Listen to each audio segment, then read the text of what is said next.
올해 우리 교회 표어는 내가 성전입니다. 나는 거룩한 하나님의 집입니다. 그런 의미입니다. 성경이 처음부터 우리에게 이야기하고 있는 가장 중요한 내용 중에 하나는 사람은 존귀하다. 사람이 가장 소중한 존재다. 그것입니다. 하나님의 형상으로 만들어진 신적 존재다. 신적 존재. 그리고 하나님이 자신의 아들을 죽이기까지 그리고 살리기까지 있는 가치 있는 존재다. 하나님의 특별한 사랑을 받는 존재다. 그게 성경이 우리에게 지속적으로 말씀하고 있는 내용입니다. 그런데 안타깝게도 우리가 하나님이 우리를 사랑하신다 하는 말을 들으면서도 그 하나님의 사랑을 받는 존재로서의 내 자신의 가치를 크게 생각하지 않습니다. 하나님이 사랑하는 존재, 우리가 늘 마음에 품고 살아야 될 것이 무엇이냐면 우리의 정체성은 하나님의 특별한 사랑을 받는 그런 존재들이다. 그것입니다. 그렇기 때문에 우리는 소중한 존재들이고 특별한 존재들이기 때문에 우리를 잘 돌봐야 되는 그런 책임이 우리 자신들에게 다 있는 것입니다. 그 소중한 존재, 가치 있는 존재, 사랑받는 존재, 거룩한 존재, 그런 의미의 성경의 여러 가지 그림 중에 하나가 바로 성전입니다. 하나님의 거룩한 집, 하나님의 집이니까 우리가 얼마나 잘 돌봐야 되겠습니까? 우리가 지금은 그렇지 않지만 옛날에는 성전 그러면 예배당을 생각하는 경향들이 참 많이 있었습니다. 그래서 예배당을 크게 짓고 화려하게 짓는 것이 하나님께 영광이 되는 것이다. 그런 잘못된 생각들을 했습니다. 그 잘못된 신학, 그 다음에 왜곡된 욕심, 이런 것들이 만들어 놓은 그런 현상이다라고 할 수 있습니다. 여러분, 예배당은 성전이 아닙니다. 요한복음 2장 19절에서 21절을 보면 예수께서 대답하여 이르시되 너희가 이 성전을 헐라 내가 사흘 동안에 일으키리라. 이 성전은 예루살렘 성전을 이야기합니다. 유대인들이 이르되 이 성전은 46년 동안 지었거늘 내가 3일 동안에 일으키겠느냐. 그러나 예수는 성전된 자기 육체를 가리켜 말씀하신 것이라. 성전된 자기 육체. 그러니까 성전은 건물이 아니라 예수님 자체다. 그 말입니다. 여러분, 구약에 있는 성전은 하나님을 만나는 그런 상징적 장소였습니다. 그리고 오실 하나님에 대한 그런 그림자였습니다. 그런데 이제 실제가 온 것이죠. 하나님이 왔으니 더 이상 그 건물은 의미가 없는 것입니다. 그래서 헐어버려라. 그게 예수님의 죽음이죠. 3일 만에 다시 일으킬 것이다. 그 예수님의 부활입니다.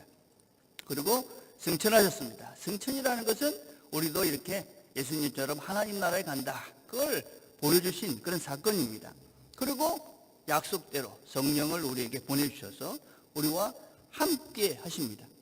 그래서 우리 안에 성령님이 계시기 때문에 우리는 다 하나님의 거룩한 집이 되어 있는 것입니다. 3장 16절에 오늘 읽은 본문을 보니까 너희가 하나님의 성전인 것과 하나님의 성령이 너희 안에 계시는 것을 알지 못하느냐. 너희 안에 성령님이 계시니 너희들은 하나님의 거룩한 집이다. 성전이다. 이렇게 선언하고 있는 것이지요. 예배당을 성전이라고 하는 것은 아주 잘못된 신학입니다. 욕심이지요. 예배당을 지으면 다 성전 건축 이렇게 이야기합니다. 그래서 무리를 많이 했지요. 그래서 한국교회가 2019년 교회들이 지고 있는 빚이 얼마냐면 9조라고 그럽니다. 9조. 매년 이자로만 나가는 것이 400억이 된다고 그럽니다. 여러분, 참 안타까운 거죠. 서구교회는 이미 예배당이 술집으로, 식당으로, 심지어는 이슬람 사원으로 많이 팔렸습니다. 한국에서도 지금 예배당들이 이단들에게 팔리고 있습니다. 여러분, 예배당 자체가 성전, 하나님의 집이 아니다. 그러면 이 건물은 의미가 없는가? 그렇지는 않습니다. 우리가 이곳이 소중한 이유는 이곳에서 우리가 하나님을 예배하기 때문에 이 장소는 의미가 있는 것입니다. 정말 소중한 공간이죠. 그래서 우리가 이 예배를 드릴 때 정말 최선을 다해야 됩니다. 여러분, 생각을 해보십시오. 이 큰 공간이 일주일에 1시간, 얼마나 많은 사람들이, 얼마나 많은 믿음의 선배들이 이 수고를 했는지 모릅니다. 수고의 결과가 이 공간이고, 이 공간 안에 우리가 모여서 이 예배를 위해서 수많은 사람들이 노력을 하고 애를 씁니다. 여러분, 저는 설교를 준비하면서 저는 그게 일이니까 어떤 부담감을 갖고 설교를 하느냐면, 내가 일주일 동안 말씀을 바르게 전하지 못하면 우리 성도들이 힘을 잃는다, 우리 성도들이 갈 길을 잃는다, 방향을 잡지 못한다, 그런 부담감을 가지고 설교를 준비합니다. 아마 기도를 준비하시는 분들도 그런 마음으로 하실 것입니다. 찬양을 준비하시는 분들도 그런 마음으로 하실 것입니다. 그래서 우리가 이 예배 안에는 얼마나 많은 것들이 녹아져 있는지 모릅니다. 그래서 우리가 이 삶의 중심이 되는 이 예배에 우리가 최선을 다하는 것입니다. 모든 것들을 집중해서 이 모든 것을 이 안에 담아서 우리가 일주일을 살 수 있는 방향과 힘을 얻는 시간이 바로 이 예배 시간인 것이죠. 그래서 여러분, 우리가 이 예배를 드리는 곳이기 때문에 여기는 소중한 곳이고 귀중한 것입니다. 이 시간은 우리가 하나님께 예배를 드리고 하나님 말씀을 듣고 우리의 삶의 방향을 정하고 우리가 가야 될 구체적인 인도하심을 받는 그 시간이기 때문에 우리에게 이 시간은 무엇보다도 소중하고 귀중한 것입니다. 그래서 우리가 이 많은 노력을 하는 것입니다. 그래서 새해에는 더 준비를 잘 해보려고 애를 씁니다. 준비하시는 분들도 더 어떻게 하면 더 이 예배를 더 잘 드릴 수 있을까? 어떻게 더 여러분들이 잘 예배를 드릴 수 있을까? 이런 마음으로 준비를 하고 있습니다.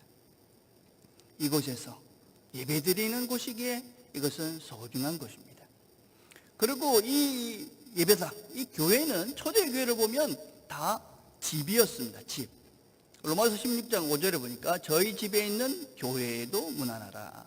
고린도서 16장 19절에 보면 아굴라와 브리스가와 그 집에 있는 교회가 주 안에서 너에게 간절히 문안하고, 골로새서에도 이렇게 얘기하죠. 라오디게에 있는 형제들과 누바와 그 여자 집에 있는 교회에 문안하라. 빌레몬서도 그렇습니다. 자매 아비아와 우리와 함께 병자된 아키뽀와 내 집에 있는 교회에 편지하노니. 그러니까 예수님이 부활하시고 승천하시고 난 다음에 초대교회 성도들이 어디서 모였냐면 집에 모였습니다. 이 집이 곧 교회였습니다. 그렇죠? 여러분, 집에 왜 모였을까?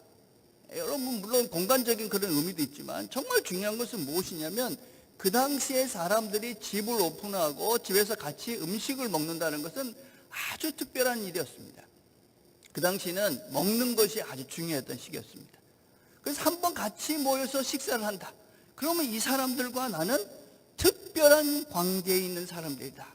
그런 의미를 담고 있었습니다. 그래서 그들은 특별한 유대감들이 있었습니다.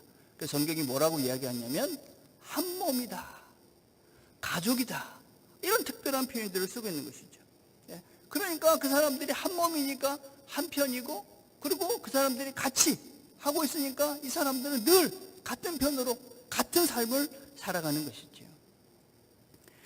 우리 교회는 금년에는 조금 더 이 공동체의 유대감을 잘 만들어 가려고 생각을 하고 있습니다.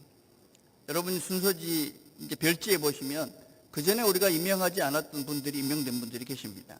조장이라는 분들이 임명이 되셨습니다. 이분들은 그동안 저와 오랫동안 성경 공부를 같이 했고 또 이렇게 사람들을 돌볼 수 있는 준비가 되셨던 분들입니다. 이분들이 한 3명, 4명 이렇게 소수의 사람들을 돌보는 그런 것들을 올해 해갈 생각입니다. 그래서 조금 더 어떤 우리 관계가 좀 긴밀해지고 조금 서로가 정말 자신의 마음을 나눌 수 있는 그런 깊은 관계를 만들고, 이 사람들이 내 편이구나 하는 것을 서로가 실제적으로 인지할 수 있는 그런 관계들을 만들어 가려고 생각하고 있습니다. 여러분, 교회는 우리가 한 몸이기 때문에 한 팀이고 다 한 편입니다. 그래서 우리는 세상에서 막 이렇게 힘들다가 교회 오면, 맞다, 집에 가면 어떻습니까? 집에 가면 내 편이 있지 않습니까? 다 가족들은 다 같은 편이잖아요. 그죠? 예. 안심하고 가는 겁니다. 그래, 가면 내 편들이 있으니까 가서 위로받고 힘을 얻고. 예. 그래서 이 한 해는 우리가 이렇게 공동체로서의 한 몸으로서의 이런 유대감들을 더 강화하는 그런 시간들을 한번 가져가 보려고 하고 있습니다. 성경은 특별히 공동체의 한 명 한 명을 다 성전이다 이렇게 이야기합니다. 우리는 교회 그러면 이 뭉터리는 이렇게 생각하는데 이 한 명 한 명에 대한 가치들을 소중하게 생각하지 않습니다. 성경이 뭐라고 우리에게 이야기를 하고 있는 것이냐면 너희들 안에, 너희들 마음 안에, 너희들 그 속에 성령이 계시다. 그러니 우리 한 명 한 명이 다 거룩한 하나님의 집들입니다. 그렇죠? 그러니까 우리가 다 하나님의 거룩한 존재들인 것입니다. 그렇죠? 그러니까 우리 개인들이 먼저 자기 자신을 잘 돌보시는 일부터 본격적으로 정말 소중하게 자기를 다루시는 일을 정말 바르게 해가셔야만 합니다. 여러분, 우리가 제가 어릴 때 예배당을 정말 소중히 여겼어요. 그렇죠? 어릴 때부터 교회를 다니셨던 분들은 그 예배당을 얼마나 소중하게 여겼는지 압니다. 저희들 거신 토요일 날 가면 교회 가서 청소하고 정말 이 예배당이 우리 집보다 더 깨끗하고 아름다워야 된다. 이런 생각으로 예배당을 정말 잘 가꿨습니다. 특별히 여기 이렇게 강대상 위에는 정말 특별한 마음을 가지고 와서 청소하고 있지 않습니까? 그렇죠? 정말 특별한 곳이 예배당이었습니다. 그게 성전이었기 때문에 우리가 생각하기에 이건 하나님의 집이기 때문에 이렇게 최선을 다해서 정성을 다해서 이것을 돌봐야 된다. 여러분 자신들을 그렇게 돌보시길 바랍니다. 여러분 자신들 하나하나가 하나님의 거룩한 그런 성전이다. 거룩한 집이다. 나는 하나님의 소중한 귀중한 존재들이다. 그래서 나를 잘 돌보시는 것이 하나님의 집을 잘 돌보시는 첫 시작입니다. 여러분 나를 소중히 가꾼다는 것은 무엇보다도 내 몸을 잘 가꾸시는 겁니다. 몸, 이 육체, 건강한 몸을 만드시는 겁니다. 달라스 윌라드라는 분이 이렇게 말했습니다. 내 몸은 내 지배와 책임이 머무는 본거지요 1차적 장소다. 몸이 그죠? 나다 이 말입니다. 몸을 통해서만 나는 내가 살아가는 세계를 얻는다. 우리 죽으면 끝나는 거잖아요. 그죠? 그럼 나는 존재하지 않습니다. 내 세계의 다른 물체들이 아니라 내 몸이 내 존재의 일부요. 내 정체의 본질인 까닭이 여기에 있다. 여러분들 저를 어떻게 합니까? 이 몸을 보고 저 사람은 김명환 목사구나 이렇게 알지 않습니까? 내 인생의 경험은 내 몸을 통해 또는 내 몸과 함께 내게 다가온다. 그래서 여러분 우리가 우리의 이 육체를 잘 돌보는 것 이것이 우선적으로 우리가 해야 될 거룩한 하나님의 집을 돌보는 일이다 하는 것입니다. 어떻게 해야 되느냐? 아주 쉽습니다. 우리 다 하실 수 있습니다. 무엇보다도 잘 드셔야 됩니다. 어떻게 자기 몸을 관리할까? 제가 이런 책들을 쭉 찾아보니까 제일 먼저 나오는 것이 항상 잘 먹어라 하는 겁니다. 여러분 잘 먹는 거하고 많이 먹는 건 다른 겁니다. 저는 잘 먹습니다. 근데 많이 먹지는 않습니다. 여러분. 특별히 요새 시대를 보면 정말 적게 잘 드시는 게 잘 드시는 겁니다. 적게, 적당하게. 그래서 여러분 건강한 음식을 드십시오. 그리고 적당히 드십시오. 그게 우리의 몸을 잘 관리하는 첫 번째 시작입니다. 두 번째는 운동을 하는 겁니다. 모든 책에서 똑같이 얘기합니다. 운동을 해라. 너의 몸을 사랑하느냐? 그러면 운동을 해라. 운동하기가 요새 쉽지 않습니다. 그래서 저는 어떻게 운동을 하느냐면 텔레비 보면서 합니다. 텔레비 보면서. 집에서 뉴스 보통 한 3, 40분 하잖아요. 그럼 제가 빠른 걸음으로 집에서 걷습니다. 그러면 한 5,000보 이렇게 걷거든요. 그럼 이제 한 10,000보 이렇게 걷습니다. 텔레비 보면서 일어나는 거 쉽지 않습니다. 여러분. 소파에 딱 앉아있으면 꼼짝도 하기 싫습니다. 근데 제가 어떤 마음으로 내 성전을 가꿔야 된다 이렇게 벌떡 일어나가지고 막 이렇게 걷습니다. 여러분들도 그런 마음으로 걸으십시오. 텔레비 보면 앉아있으면 죄책감을 느끼십시오. 텔레비 보면서 가만 멍청하게 있으면 내 성전 하나님의 집을 지금 망치고 있구나 이렇게 생각하시고, 텔레비 볼 때는 걷는다, 텔레비 볼 때는 무조건 움직인다, 최소한 서 있기는 한다, 이런 마음으로 운동을 하십시오. 그게 하나님의 성전을 돌보시는 시작입니다. 일어나서 걸으십시오.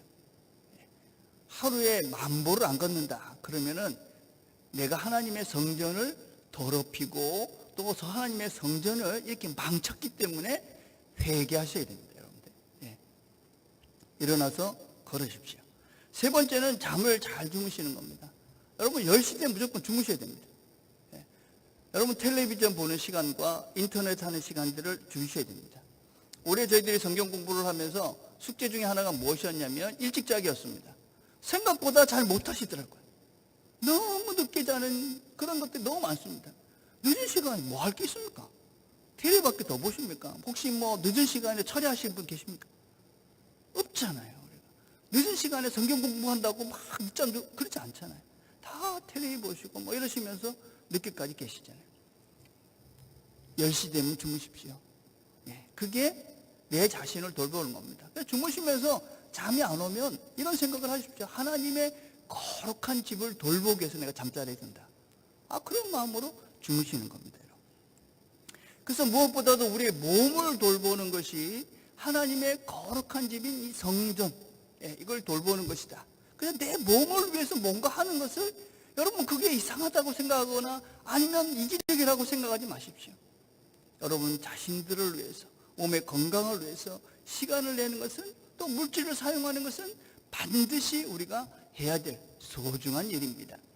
두 번째, 우리가 이 자신을 돌보는 것은 우리의 영혼을 건강하게 돌보는 것입니다. 여러분 우리 삶 속에서 우리가 참 중요한 것 중에 하나가 뭐냐면 쉬는 것입니다. 쉼. 쉬지 않으면 우리 모두는 다 망가지게 되어 있습니다. 시간이 되면 멈춰서서 우리가 뭔가 릴렉스해지고 여유가 생겨야 우리가 건강한 삶을 살 수가 있습니다. 여러분 쉰다고 그러면 쉴 때 뭘 하십니까? 난 쉴 때 뭐 하지? 한번 생각해 보십시오. 이제 많은 분들이 텔레비전을 보시는데 텔레비전을 보시는 것도 뭐 쉴 수 있다, 뭐 쉬는 것 중에 하나다, 그래 얘기는 합니다. 근데 적당히 보셔야 됩니다. 그리고 이 연구가들이 이 랭킹을 정해가지고 1등부터 5등까지 정했는데 5등 안에는 들지 않습니다. 우리가 몸이 정말 쉰다 그럴 때 어떻게 하면 몸이 쉰다고 이렇게 느끼냐면 5등이 무엇이냐면 멍 때릴 때입니다. 멍 때릴 때. 멍하니 아무것도 하고 있지 않을 때. 그때 우리가 쉰다고 그래요. 두 번째는 음악을 듣는 것입니다. 음악 듣는 건 정말 좋은 것입니다. 또 3등은 혼자 있는 시간입니다. 막 바쁜데 혼자 그냥 있는 것도 아주 좋은 자기의 쉼을 얻는 시간.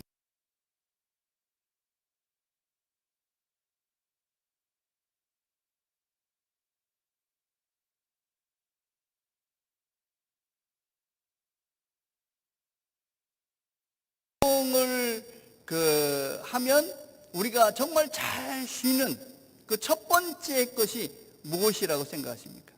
뭘 것 같습니까? 그 1등이 뭐냐면 독서였습니다. 독서. 책을 읽는 거. 아니, 책을 읽는 것이 쉬는 것이라니. 책은 공부인데, 이 공부를 쉬는 것이라니. 잘못된 교육의 결과죠. 책을 읽는 것을 전부 다 이렇게 힘들게 생각하도록 만든 잘못된 교육입니다. 여러분 우리가 잘 쉬는 시간이 무엇이냐면 책을 읽는 것입니다. 여러분 책을 읽다가 집중을 하게 되면 우리의 뇌가 그동안 막 쌓여져 있던 엉뚱한 곳에서 벗어나서 다른 영역들이 열리는 것입니다. 그러면 그동안의 근심, 걱정 막 이렇게 했던 것들이 다 멈춰서서 여유를 갖게 되는 것이죠. 또 새로운 생각들을 막 하게 되니까 내가 리프레시먼트가 되는 겁니다. 새로워지는 것입니다. 그러니까 내가 건강해지는 것입니다. 여러분. 그러니까 쉬는 것이죠. 책을 읽는 것이 가장 큰 쉼이다. 여러분 특별히 성경을 읽는다 하는 것은 우리의 영혼이 쉬는 시간입니다. 영혼. 여러분 사단이 주는 가장 큰 거짓말 중에 하나가 무엇이냐면 성경을 읽는 것은 어려운 것이다. 성경은 책임감으로 읽어야 된다. 성경은 재미가 없는 책이다. 성경은 힘든 책이다. 성경은 어려운 책이다. 이러면서 성경도 어쩌든지 멀리 하도록 만드는 것입니다. 사단의 아주 특별한 거짓말입니다. 우리의 영혼을 지치게 하고 우리의 삶을 망가뜨리려는 사단의 소리입니다. 여러분 성경을 읽는 것 자체만 해도 우리의 영혼이 쉬고 건강해집니다. 여러분 성경을 읽으면서 나쁜 생각하십니까? 여러분 어떠세요? 성경을 읽으면서 막 근심 걱정을 하십니까? 성경을 읽으면 무슨 생각을 합니까? 하나님 생각을 하잖아요. 그래, 하나님이 이렇게 하라는구나. 참 다행이구나. 하나님이 나와 함께 하시는구나. 참 다행이다. 여러분 쉬고 안심이 되고 근심이 멈추지 않습니까? 그게 성경을 읽는 것입니다. 성경을 그래서 읽기만 해도 여러분들은 쉼을 얻고 또 다른 세계를 열어갈 수가 있습니다. 근데 여러분 성경을 읽으면서 이렇게 그냥 읽기만 하면 오래 가진 못합니다. 맨날 똑같은 성경을 읽게 되면 아브라함 그러면 다 한다는 얘기. 그러니까는 그 아브라함 이야기를 읽으면서 머릿속에는 엉뚱한 생각들을 하죠. 그래서 성경을 정말 오랫동안 잘 읽으시려면 공부를 해야 합니다. 공부를. 기본적인 지식이 있으셔야 성경을 읽으면서 깊어지고 또 계속 읽어갈 수가 있습니다. 새해에도 우리가 날마다 행복한 묵상으로 성경을 쭉 살펴보고 있습니다. 여러분, 우리가 2년 전에는 신약과 구약의 맥이라는 주제로 성경의 시대적인 흐름들을 쭉 살펴보았습니다. 우리 성경 공부를 보시면 그죠? 성경 공부 기초반을 했어요. 성경을 읽기 위해서 아주 기본적인 걸 했죠. 그리고 재작년에 1년 동안 신구약 맥이라는 것을 통해서 1년 동안 성경의 시대적인 흐름을 다 살펴봤어요. 작년에는 성경의 인물, 그래서 인물들을 쭉 살펴보면서 성경에 나타나는 사건과 인물들이 도대체 무슨 의미가 있는가, 이런 것들을 살펴봤어요. 올해는 성경의 각 책들이 어떤 의미로 왜 쓰여졌는가 하는 것을 같이 살펴볼 거예요. 성경은 제가 전번에도 말씀을 드렸지만 일종의 양탄자와 같은 것이다 그랬습니다. 시줄이 있고 날줄이 있다 그랬습니다. 성경은 창세기부터 계시록까지 이어지는 큰 스토리가 있습니다. 그리고 또 각 책마다 가지고 있는 독특한 이야기들이 있습니다. 이 두 이야기들이 함께 만나서 하나님께서 원하시는 아름다운 그림들이 그려져 있습니다. 그래서 우리가 성경을 제대로 배우게 되어지면 이 큰 그림 속에서 하나님이 어떤 분인지, 우리 인생을 어떻게 살아야 되는지, 이런 것들이 그 속에서 보여지는 것이죠. 그렇죠? 그래서 우리가 이런 공부들을 통해서 여러분들이 성경을 알아가셔야 성경의 깊이를 더해갈 수 있고, 성경이 더 재미가 있고, 성경이 더 여러분의 실제적인 삶에 유익이 되고 힘이 되는 것이지요. 여러분 혹시 성경의 맥이나 성경의 인물을 공부하지 않으신 분들은 부산 남교회 TV에 가시면 그 내용들이 다 있습니다. 우리가 2년 동안 공부한 것들 우리가 방송을 하면서 다 해놓으셨습니다. 그렇죠? 혹시 익숙하지 않으신 분들은 사역자들한테 말씀을 하시면 어떻게 보는지 다 설명을 해드리겠습니다. 여러분 공부를 하십시오. 그냥 와가지고 성경을 읽는다고 힘이 되지 않고 깊어지지 않습니다. 그래서 성경을 우리가 제대로 조금만 공부를 하면 성경이 재미가 있어집니다. 깊이가 있어지는 것이죠. 그렇죠?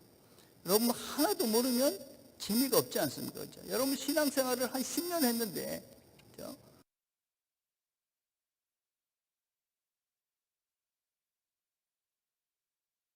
그러는데 이게 도대체 뭔지, 사울이 왜 갑자기 바울이 되었는지, 빌레몬서라는 책이 어디에 있는지, 이러면은 재미가 없는 것입니다. 그죠?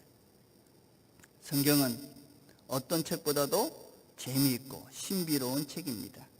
우리의 영혼을 건강하게 해주는 책입니다. 영혼의 양식이 되어집니다. 이 영혼의 병든 것을 고쳐주는 신비로운 약이기도 합니다. 꿀과 같이 맛이 있기도 합니다.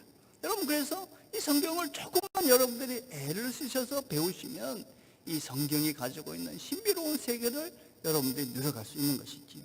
그래서 여러분들이 이 영혼을 돌보시기 위해서 성경을 배우시고 읽어가십시오.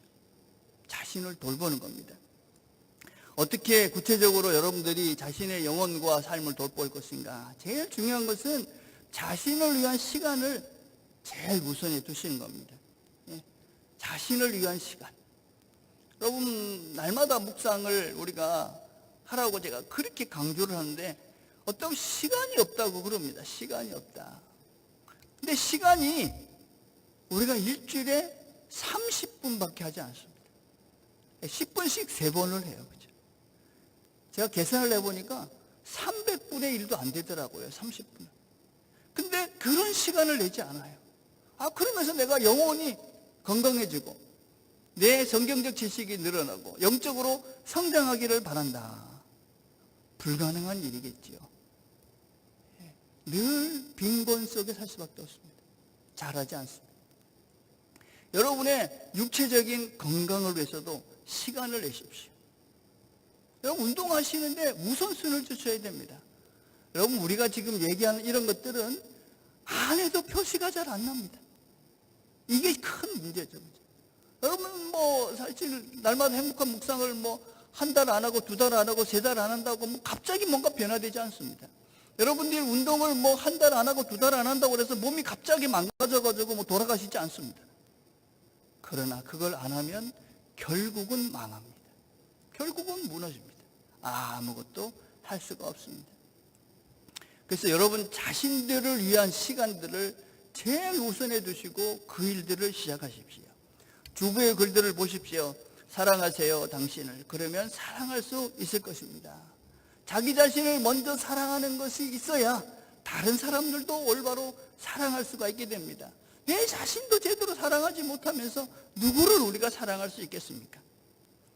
자신을 사랑하는 첫 번째는 나를 위해서 시간을 내시는 겁니다. 시간을 꼭 사용하십시오. 자신을 위해서.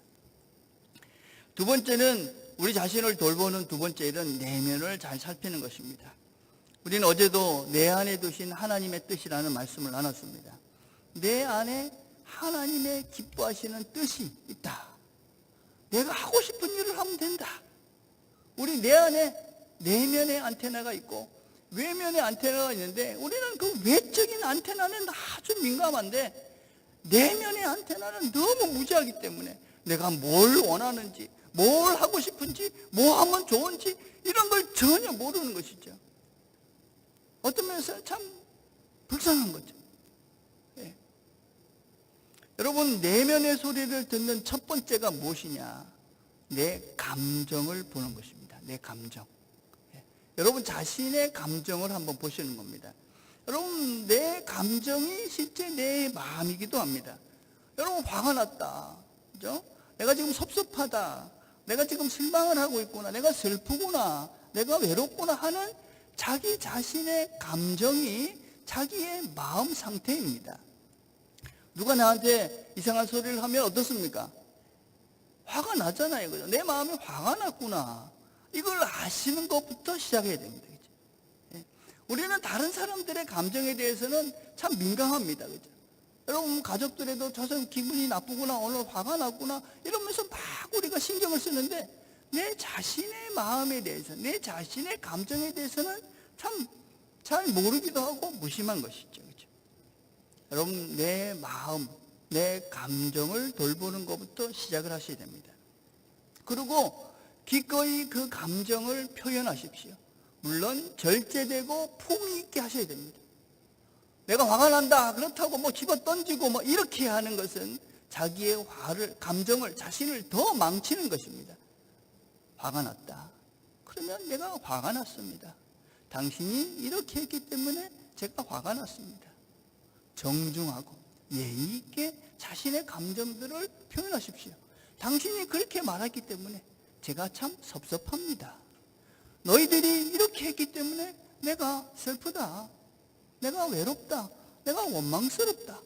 이렇게 여러분들이 정중하게 여러분의 마음들을 이야기를 하시고 표현을 하시고 여러분 자신들의 감정들을 먼저 제대로 알아차셔야만 합니다.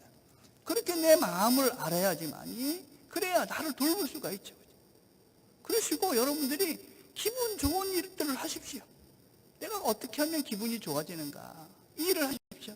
여러분 우리가 그리스도인들이 뭔가 이렇게 재미난 일을 하면 안 되는 것 같은 생각을 하는데 여러분 그렇지 않습니다. 하나님은 우리가 기쁘고 즐겁고 이렇게 살기 원하십니다. 인상 쓰면서 막 이렇게 안 오세요. 그럼 뭘 하면 즐겁습니까? 요새 이렇게 TV 보면 제일 많이 나오는 게 어디를 틀어도 먹는 거더라고요.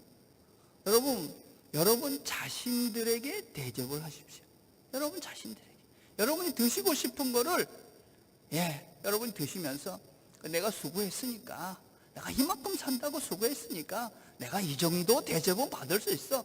그리고 당당하게 좋은 음식 드시고 싶은 거 드시면서 여러분 스스로를 대접하십시오.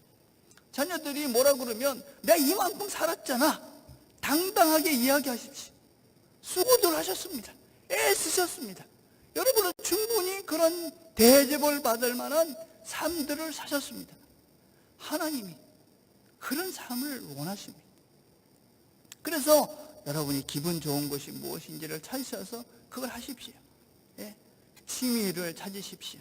그동안 미뤄놨던 것들을, 여러분들이 하고 싶었던 것들을 하십시오.